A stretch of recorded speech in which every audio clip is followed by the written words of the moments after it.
நம்ம இன்னைக்கு பராசக்தி படத்தோட மூவி ரிவ்யூ தான் பார்க்க போறோம். எல்லாரும் சொல்ற மாரி நானும் அதே சொன்னா உங்களுக்கும் போர் அடிச்சிரும். ஸோ நான் சம்திங் டிஃபரெண்ட்டா சொல்றேன். இந்த படத்த வந்து பார்த்தோனே பராசக்தின்னோனே நான் என்ன நெனச்சேன், ஓகே பராசக்தி இந்த படத்த யாரு புரொடக்ஷன் பண்றாங்க, யாரு ப்ரொடியூஸ் பண்றாங்கன்னு சொன்னோனே நான் பார்த்தேன், ரெட் ஜெயின் மூவிஸ் தான் தெரிஞ்சுச்சு. ரெட் ஜெயின் மூவிஸ் யாருன்னு சொல்லி பார்த்தோம்னா, அந்த புரொடக்ஷன் கம்பெனி யாருன்னு சொல்லி பார்த்தோம்னா, 20 வயசான இன்பன் உதயநிதின்னு சொல்ற பையன் தான். அந்த பையன் வந்து இன்னைக்கு அதோடைய சீஃபா இருக்கிறாரு. 20 வயசு பையன் தான் வந்து அந்த புரொடக்ஷன் கம்பெனிக்கே ஓனரா இருக்கிறாரு. அந்த நடத்தி கொண்டு போறது 20 வயசு பையன் தான். வெறும் 20 வயசு பையன் தான். அந்த பையன் யாருன்னு சொல்லி பார்த்தா தான் தெரியுது. அந்த பையனோட அப்பா வந்து துணை முதலமைச்சர். அவிங்க தாத்தா இன்னைக்கு முதலமைச்சர். அவிங்க கொள்ளு தாத்தா தமிழ்நாட்டோட முன்னாள் முதலமைச்சர். ஓகே. இவங்க ஆல்ரெடி வந்து பார்த்தீங்கன்னா, திராவிடர் முன்னேற்ற கழகத்தோட தலைமுறை இவங்க மட்டும் தான் தலைவர். இவங்க மட்டும் தான் தமிழ்நாட்டினுடைய திமுக சார்பான முதலமைச்சர் இவங்க மட்டும் தான். ஸோ அதன் காரணமா இவங்க வந்து திமுகவை பெருமைப்படுத்துற விதமா, திமுகவை முன்னிலைப்படுத்தி, திமுகவை வந்து எல்லாருமே பார்த்த உடனே திமுக தொண்டர்களை உற்சாகப்படுத்துற மாரி தான் இவங்க படம் எடுத்திருப்பாங்களோ அப்படின்னு சொல்லி நினைச்சேன். ஆனா படத்த பார்க்கும்போது தான் தெரியுது, அந்த மாரி காட்சிகள் அப்படிங்கிறது பெரும்பாலும் காட்டப்படல. என்ன படத்தோட கதைன்னு சொல்லி பார்த்தோம்னா, முதல்ல யார் யார் நடிச்சிருக்கிறா? நம்ம எல்லாருக்குமே தெரியும் சிவகார்த்திகேயன் அண்ணா நடிச்சிருக்கிறாரு. நம்மளுடைய ஜெயம் ரவி, ரவிமோகன் அண்ணா நடிச்சிருக்கிறாரு. ரவிமோகன் அண்ணா வந்து பார்த்தீங்கன்னா, இந்த படத்தினுடைய ஒரு மெயின் சப்ஜெக்ட். அவர் தான் வந்து வில்லன். ஹீரோ வந்து நம்ம சிவகார்த்திகேயன் அண்ணா. ஹீரோவுடைய சகோதரனா யார் வந்தாங்க? நம்ம எல்லாருக்குமே தெரியும். தமிழகத்துல வந்து பார்த்தீங்கன்னா, அகர்வால்னு சொன்னா எல்லாருக்குமே தெரியும்.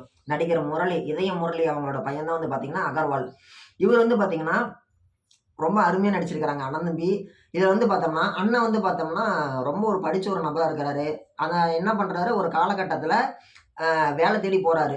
ரயில்வேல டிபார்ட்மெண்ட்ல வேலைக்கோசரம் போறாரு. அங்க போகும்போது வந்து பார்த்தீங்கன்னா, 1965 காலகட்டத்துல நடக்கிற மாரி படத்தோட கதைய கொண்டு போயிருக்கிறாங்க. என்ன சொல்றாங்கன்னா, 1965ல அப்ப ஆட்சிக்கு வந்த காங்கிரஸ் என்ன பண்றாங்க, இந்தியாவுல முழுக்க முழுக்க இந்திய கட்டாய அலுவல் மொழியா நாங்க கொண்டுட்டு வரோம்ன்னு சொல்றாங்க. அதுக்கு என்ன அர்த்தம்? நீங்க ஒரு போஸ்ட் ஆஃபீஸ்க்கு போய் யாருக்காச்சும் ஒரு லெட்டர் எழுதணும்னா கூட, ஒரு அட்ரஸ் போடணும்னா கூட, ஒரு மணி ஆர்டர் அனுப்பணும்னா கூட, ஹிந்தியில மென்ஷன் பண்ணியே ஆவணும். அப்படின்னு கட்டாயப்படுத்துறாங்க. அதே மாரி இவரு வேலை கேட்டு போகும்போதும், இவரு தமிழ் மட்டும் தான் தெரியும். இங்கிலீஷ் தான் தெரியும். ஹிந்தி தெரியாது. போன உடனே ஹிந்தி தெரிஞ்சா தான் உனக்கு வந்து ரயில்வே டிபார்ட்மெண்ட்ல வேலை அப்படின்னு சொல்லி சொல்றாங்க. இவருக்கு ஹிந்தி தெரியாது. அதன் காரணமா இவருக்கு கிடைக்க வேண்டிய வேலையும் கிடைக்கல. இந்தாண்ட ஒரு சாதாரண ஒரு பாட்டி போஸ்ட் ஆஃபீஸ் போனவங்கள காமிக்கிறாங்க. அவிங்களுக்கும் அந்த ஒரு இதுன்றது தெரியல.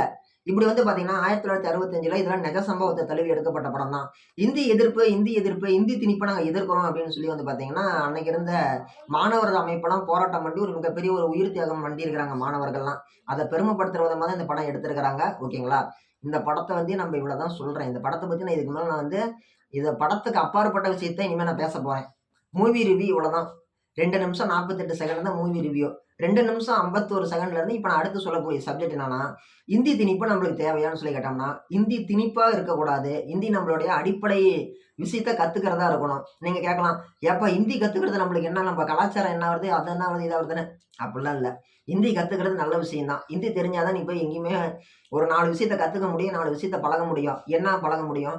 உனக்கு ஒரு நண்பர் இருக்கிறாரு. உங்க நண்பர நீங்க ஒரு வேலை செய்றீங்க. உங்க கம்பெனியே எடுத்துக்கோங்க. ஒரு கம்பெனிக்கு போங்க. நீங்க உங்க வூட்ல எடுத்துக்கோங்க. நீங்க இருக்கிற இடத்துல இருந்து 5 கிலோமீட்டர் தூரம் ஒரு ரோட்ல நேரா நடந்து போங்க. ஒரு 2 பேராச்சும் ஹிந்திக்காரன் கடை வச்சிருப்பான். ஒரு மளிகை கடையோ, ஒரு டீ கடையோ, அல்லது நீங்க டவுனுக்குள்ள இருந்தீங்கன்னா, ஒரு முதலையாவே கூட இருப்பான் ஒரு ஹிந்திக்காரங்க. இருப்பாங்க. இருப்பான்னு சொல்லக்கூடாது. அவைங்களும் நம்மள மாரி மனுஷங்க தான். இருப்பாங்க. ஓகேங்களா? அப்படி இருக்கும் பொழுது, நாளைக்கே நீ அவன் கடைக்கு போறன்னு வையுங்களேன், அப்படி அவங்க கிட்ட ஏதோ பேச்சு குடுக்குறீங்க அப்படின்னா, அவங்க உங்ககிட்ட என்ன சொல்லுவாங்க? ஏதோ ஒண்ணு பேசுறாங்கன்னா, நீங்க அண்டர்ஸ்டாண்ட் பண்ணிக்கிறதுக்கோசரமாச்சும் வேணும். நீங்க நெனச்சுட்டு இருக்கிறீங்க, நான் நெனச்சுட்டு இருக்கிறேன். இந்த மாரி ஹிந்திக்காரங்க வந்து நம்ப வேலை வாய்ப்ப புடுங்கிட்டாங்க, மளிகை கடை வச்சுட்டாங்க, பொட்டி கடை வச்சுட்டாங்க, பீடா கடை வச்சுட்டாங்க, பானிபூரி கடை வச்சுட்டாங்கன்ட்டு. நம்பளுக்கெல்லாம் அப்பாற்பட்டு அவங்க எப்பயோ தமிழகத்தினுடைய அரசு மருத்துவத் துறையில டாக்டராவே வந்துட்டாங்க. காவல்துறையில உயர் அதிகாரியா வந்துட்டாங்க. விஞ்ஞான துறையில மேல் அதிகாரியா வந்துட்டாங்க. ராணுவத்துல உயர் அதிகாரியா வந்துட்டாங்க. இப்படி எப்படியோ நம்ம கற்பனைக்கு அப்பாற்பட்ட இடத்தெல்லாம் இந்திக்காரங்க வந்து வளர்ந்து வந்துட்டு தான் இருக்கிறாங்க. நம்ம தமிழ்நாட்டுக்குள்ளேயே கூட. ஏர்போர்ட்ல பெரிய அதிகாரிகள் இருக்கிறாங்க. போக்குவரத்து துறையில இந்திய ஆபீசருங்க இருக்கிறாங்க. வருமான வரித்துறையில தமிழகத்துக்குள்ளாடியே உயர் உச்சபட்ச அதிகாரத்துல இந்திக்காரங்களும் கூட இருக்கிறாங்க. நாம தான் நினைச்சிட்டு இருக்கிறோம் இந்திக்காரங்க அப்படிங்கிறவங்க வந்து நம்மளுக்கு எதிர்ப்பு அப்படின்னு சொல்லிட்டு. சீமான் அண்ணா சொல்ற மாரி அவிங்க பெரும்பான்மையான அளவு வந்துட்டாங்க அப்படின்னா, அவங்களுடைய வழிபாட்டுகளையும், அவங்களுடைய ஒரு சில கலாச்சாரங்களையும் முன்னிலைப்படுத்துவாங்க. நாம வந்து ஒத்துமையா இருந்தோம்னா, நம்மள காப்பாத்திக்கலாம் அப்படின்னு சீமான் அண்ணா சொல்றது கரெக்ட் தான். இப்ப நாம என்ன சொல்றோம்னா, ஹிந்தி கத்துக்கிறத பத்தி தான் பேசிட்டு இருக்கிறோம். ஹிந்தி கத்துக்கிறது கரெக்டான்னு சொல்லி கேட்டீங்கன்னா, அடிப்படையான ஒண்ணு தான். ஏன் அடிப்படையான ஒண்ணு? உலகம் முழுக்க நம்மளுடைய வீர பெரும்பாட்டன் ராஜராஜ சோழன், அருள்மொழி சோழன் இவங்கலாம் போய் அருள்மொழி சோழன், ராஜராஜ சோழன் 2மே ஒண்ணுதான். ராஜராஜ சோழன் உலகம் முழுக்க போய் தாய்லாந்து, கம்போடியா இந்த மாரி அந்தமான் தீவு இந்த மாரி ஏகப்பட்ட நாடுகள்ல போய் போர் புரிஞ்சு அங்க நம்முடைய வீரத்த கொடி நாட்டினான். நம்ம முப்பாட்டன், வீர பெரும்பாட்டன். தமிழ் மட்டும் பேசி தான் அவங்க போனாங்க. டிரான்ஸ்லேட்டர் இருந்தாங்க அன்னைக்கு. இன்னைக்கு நம்ம இங்கேருந்து வெளியில போறோம் அப்படின்னா நம்மளுக்கு ஹிந்தி தேவை. ஹிந்தியில பேசினா தான் நம்மளுக்கு ஒரு விஷயம் தெரியும். நீ மத்தவங்ககிட்ட பேச வேணாமா, 4 விஷயம் தெரிஞ்சு வச்சுக்கோ. களவும் கற்றுமற அப்படிங்கிற மாரி 4 விஷயத்த தெரிஞ்சு வச்சுக்கிறது தப்பு இல்லையே. இப்ப நம்ம எங்கேயோ ஒண்ணு போறோம். நீங்க எங்கன்னா திருப்பதி கூட போங்கப்பா. கடவுள் பக்தி இருக்கிறவங்க திருப்பதிக்கு போங்க. கடவுள் பக்தி இல்லாதவங்க திருப்பதியை சுத்தி பார்க்க போங்க. அங்க போனீங்கன்னா ஹிந்தியில எழுதியிருப்பாங்க பேரு. உனக்கு இங்கிலீஷ் தெரியும். நீ கேட்கலாம், நான் எதுக்கு ஹிந்தி கத்துக்கணும்னு? அப்புறம் என்னத்துக்கு இங்கிலீஷை கத்துக்கிட்ட? உன் மொழி ஹிந்தி இல்ல. அதனால நீ கத்துக்க மாட்டேன். எனக்கு விருப்பம் இல்லங்கிற. அப்ப உன்னோட மொழி இங்கிலீஷும் இல்ல தானே? நீ வெள்ளைக்காரன் கிடையாது தானே? அப்புறம் எதுக்கு நீ இங்கிலீஷ் கத்துக்கிற? எதுக்கு கத்துக்கிற? பதில் இருக்காது. ஏன்னா அது பாட புக்லாம் ஆரம்பத்துல இருந்தே இருக்குது. அங்கீகரிக்கப்பட்ட அலுவலக மொழியா இங்கிலீஷ் இருக்குது. தமிழகத்து மட்டும் கிடையாது. இந்தியா முழுக்க எல்லா மாநிலத்திலையும் ஆட்சி மொழியா வந்து பாத்தீங்கன்னா ஒரு மொழி இருக்கும். அலுவலக மொழியா ஒரு மொழி இருக்கும். அது என்ன ஆட்சி மொழி, அலுவலக மொழி? ஆட்சி மொழி தமிழ்நாட்டுல தமிழ். அலுவலக மொழி ஆங்கிலம். ஆபீஸ்ல ஒரு பேங்க் சலான் ஃபில்அப் பண்றது கவர்மெண்ட் ஆர்டர் வரைக்கும் எல்லாமே இங்கிலீஷ்ல டைப் பண்ணி தான் வரும். இது வந்து நம்ம ஊர்ல. ஆந்திரா போனீங்கனாலும் அப்படிதான் இருக்கும். கேரளா போனீங்கனாலும் அப்படிதான் இருக்கும். கர்நாடகா போனீங்கனாலும் அப்படிதான் இருக்கும். அலுவலக மொழி தாய்மொழி. ஆட்சி மொழி அப்படிங்கிறது தாய்மொழி. அலுவலக மொழி அப்படிங்கிறது ஆங்கிலம். இந்த மாதிரி தான் வந்து பாத்தீங்கன்னா உலகம் முழுக்க இங்கிலீஷ் ஆக்கிரமிச்சிருக்குது. வெறும் 26 எழுத்து. Just 26 letters only. வெறும் 26 எழுத்து இருக்கக்கூடிய ஒரு மொழி ஒரு 700 800 ஆண்டு கால வரலாறு இருக்கக்கூடிய ஒரு மொழி 10,000 ஆண்டுகளுக்கு முற்பட்ட செம்மொழியான தமிழ் இருக்கிற நம்ம தமிழ் வாழக்கூடிய தமிழகத்துல அது ஒரு அலுவலக மொழியா இருக்குது. நாம ஒண்ணும் பண்றதுக்குல ஹிந்தி யார் யாரெல்லாம் வேணாம்னு சொல்றீங்களோ இங்கிலீஷும் படிக்காதீங்க. சொல்ல முடியுமா? சொல்ல முடியாது. இங்கிலீஷ் நீங்க ஏத்துக்கிறீங்கன்னா அப்ப ஹிந்தியும் தெரிஞ்சு வச்சுக்கோங்க, தப்பு இல்லையே. நீங்க கேட்கலாம், நான் என்ன ஹிந்தி படிச்சுட்டு நான் என்ன டெல்லிக்கா போறேன் அப்படின்னு கேட்கலாம். இங்கிலீஷ் படிச்சு மட்டும் நீ என்ன தாய்லாந்து போறியா? சொல்லணும்பா. தாய்லாந்து போறீங்களா? இல்ல கம்போடியா போறீங்களா? இல்ல யுனைடெட் ஸ்டேட்ஸ் ஆஃப் அமெரிக்கா போறீங்களா? இல்ல யுனைடெட் கிங்டம் லண்டனுக்கு போறீங்களா? எங்க போறீங்க? கத்துக்கிறீங்கல்ல. உங்க பிள்ளைங்களை கொண்டு போய் இங்கிலீஷ் மீடியத்துல கத்து கொடுக்குறீங்கல்ல. ஒரு சாதாரண 2 வயசு குழந்தை, அந்த 2 வயசு குழந்தைங்க நீங்க என்ன சொல்றீங்க? ஹெட் தொடு அப்படிங்கிறீங்க. அப்புறமேட்டு என்னங்கிறீங்க? வவுத்து இங்கிலீஷ் ஏதோ பேர் சொல்லுவாங்கப்பா. என்ன பேரு? ஸ்டொமக் தொடுங்கிறீங்க. அந்த 2 வயசு குழந்தை வவுத்த தொட்டு காட்டுது.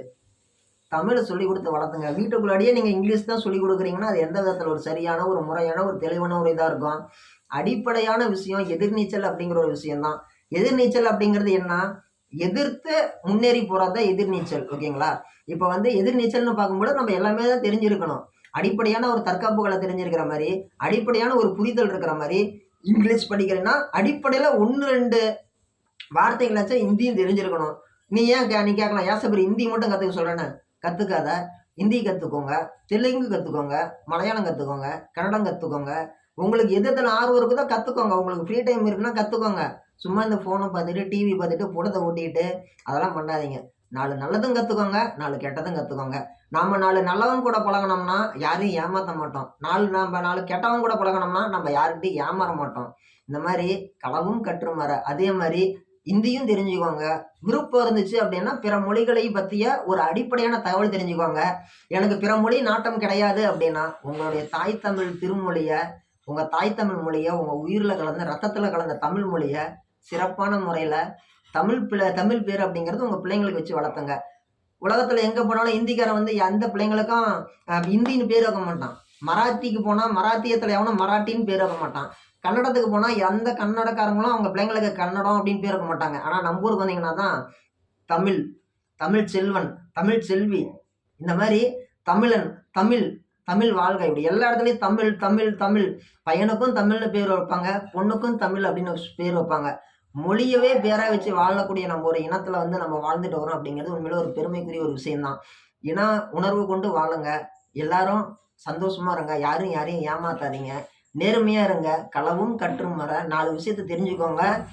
படிப்புங்கிறது ரொம்ப ரொம்ப முக்கியம் தான். படிப்பு வந்து இந்த சட்டு மாதிரி தான். படிப்பு அப்படிங்கிறது இந்த சட்டு மாதிரி தான். மித்தபடி நம்ம உடம்புல கூடிய ரத்தம் அப்படிங்கிறது வந்து பார்த்தீங்கன்னா, நம்மளோட எதிர்நீச்சலு. நம்மளோட திறமைங்கிறது நம்மளோட எதிர்நீச்சலு. நம்ம திறமை இருந்தா மட்டும் தான் நம்ம எங்கேயுமே இது பண்ண முடியும். இந்த படிப்பு அப்படின்னு சொல்லக்கூடிய இத வச்சுட்டு, நம்ம எல்லா இடத்துலயும் இருக்க முடியாது. படிப்பு அப்படிங்கிறது வந்து பார்த்தீங்கன்னா, ஒரு எஜுகேஷனல் மட்டும் தான். ஒரு கல்வியில வந்து பார்த்தீங்கன்னா, ஒரு அடிப்படையான ஒரு விஷயம் தான். இன்னைக்கு வந்து பார்த்தீங்கன்னா, ஒரு 10,00,000 பேர் படிக்கிறாங்க, பரீட்சை எழுதுறாங்க. 10,00,000 பேர் எழுதுறாங்கன்னா, அதுக்கான வேக்கன்சி எவ்வளவு? வெறும் 2,500 வேக்கன்சி தான். 2,500 வேக்கன்சிக்கு 10,00,000 பேர் பரீட்சை எழுதுறாய்ங்க.